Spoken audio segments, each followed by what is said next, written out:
Hello and welcome to the first community meeting for StackRox. This is community meeting number 22, and the first one of the new year. I'm StackRox co-lead, and I'm joined by Matthias, the other StackRox leader of the open source community. We're going to have a quick meeting today. There's a lot of questions in the chat over the last 2 months, so we'll try to address the ones that haven't been addressed. And we just have a quick update on the 4.4 release. Matthias, take it away.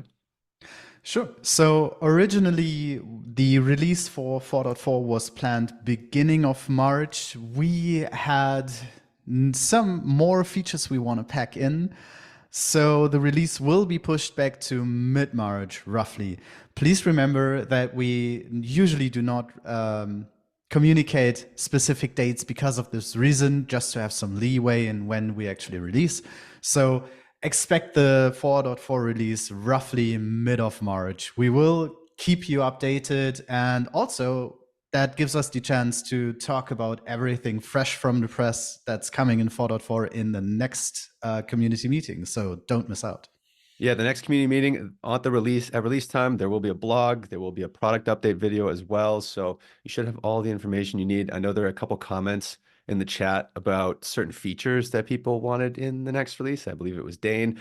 So the next meeting slash when it comes out, and we'll communicate the date when we have a harder date locked in the Slack channel.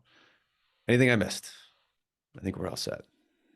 I think we're all set, and I guess that brings us right over to chat questions, because actually, as we are feature packed for 4.4, we don't have a lot other news to share except that the team is working hard on that. So let's talk about the chat questions that maybe got stuck in limbo between the years.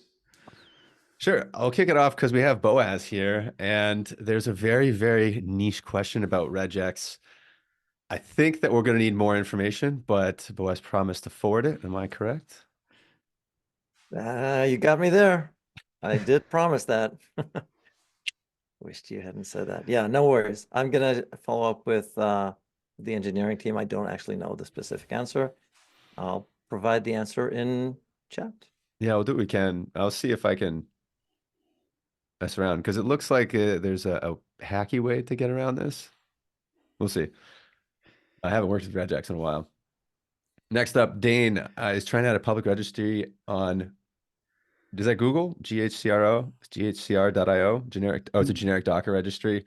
And that itself redirects to GitHub. I can add github.com, but StackRox doesn't match images using ghcr.io/action/actions-runner for latest, for example. To that, is there a way to add the integration, but have the label name associate with an endpoint that's not the same?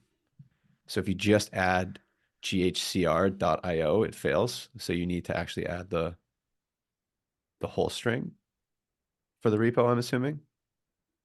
I remember I read something in our internal chats about changes that we did to the registry wizard. So that might be part of this. I will follow up with this because I need to dig around in my Slack messages for that. Okay. That one came in last Friday, Dane. Sorry.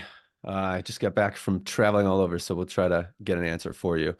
But yeah, I mean, that is a weird one. I didn't know a generic repo would forward it to GitHub or redirects to GitHub. Interesting. Tom Cool said, for RoxCTL, when doing a scan, output type can be serif. This is what I want. However, some complications with CLIs in our build pipeline.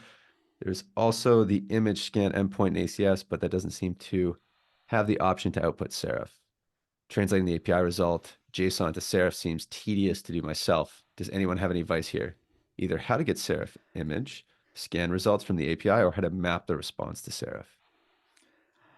Yeah, so that's the thing that I've tried to help Tom with, and the little bit longer answer than the Slack one is, in general, RoxScuttle or all of our workloads communicate through protocol buffers, which more or less boils down to JSON.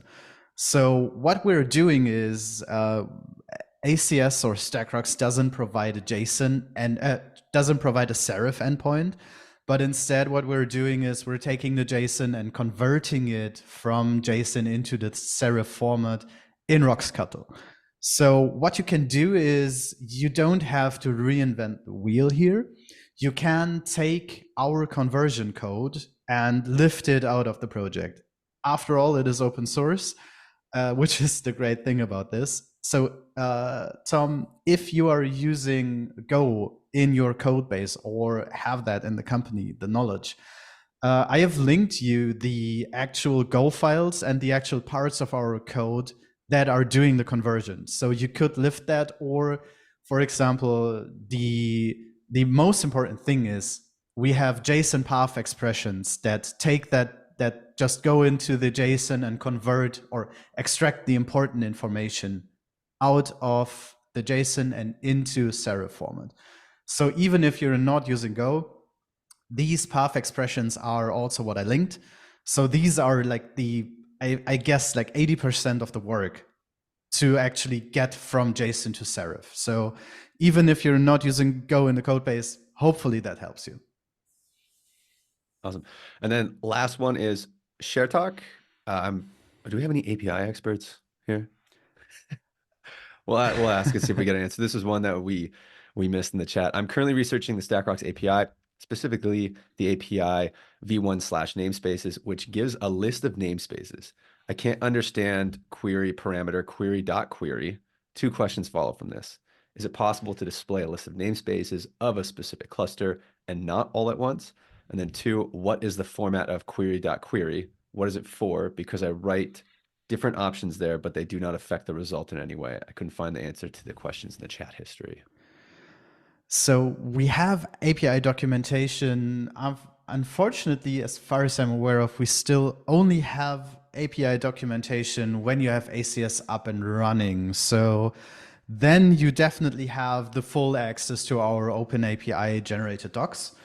So they will definitely help you getting a list. With that, I played around with this a little bit, and I can say the API for namespaces gives you only a list of complete namespaces. I don't think that we can actually narrow these down by default, because the way that we store namespaces is cluster agnostic. So we know the list of namespaces, we know the list of clusters, you can match them, and we have actually searches in our platform that narrow these down, but I don't think we expose that to the API. Mm-hmm. So that might be something that I need to follow up on. And for the query, I honestly, I double checked our API documentation, and that's definitely something that I need to follow up with the rest of the engineering team, because query.query is not an ideal name for that parameter, because I also don't know what it's doing. And that's not a good thing when an ACS engineer looks at the API documentation and doesn't know what it does. So there is definitely room for improvement here, and I want to make sure that we actually improve on that documentation a little bit. It is interesting, namespaces being a very logical boundary in Kubernetes. And so you wouldn't want to have, let's say 1,000 clusters, then have to go in and pull all the namespaces separately, just aggregate, because especially when you get multi-cluster setups, you're going to have similar namespaces, right? I think it does make sense to sort it that way. Yes, and obviously the API doc is available, but ShareTalk will try to get an answer for you specifically around that second question. But thanks. I know it's been 2 months since we last chatted, so appreciate all the questions online. We will see you back on March the 9th, second Tuesday next week. If anybody wants, there is an updated calendar invitation that I'll put in the chat. I set it for 2.5 years and it ran out without me looking. And then all of a sudden, that's why, Boaz, your calendar invite went away. So it's, I'll send a re-up, let's say, in the chat for those who missed it. But really appreciate everybody joining. Matthias, any last thoughts, words? No, actually not. As usual, if you need us, we're only one click away, usually either in the CNCF Slack or on GitHub issues. feel free to ping Michael or me, especially when you have the feeling that things aren't moving in the right direction. We're always there to help. And with that, I have to say, I've been joined by my co-host, Michael Foster. I'm Matthias Meidinger, and I guess have a great day and see you next month, folks. Thanks so much.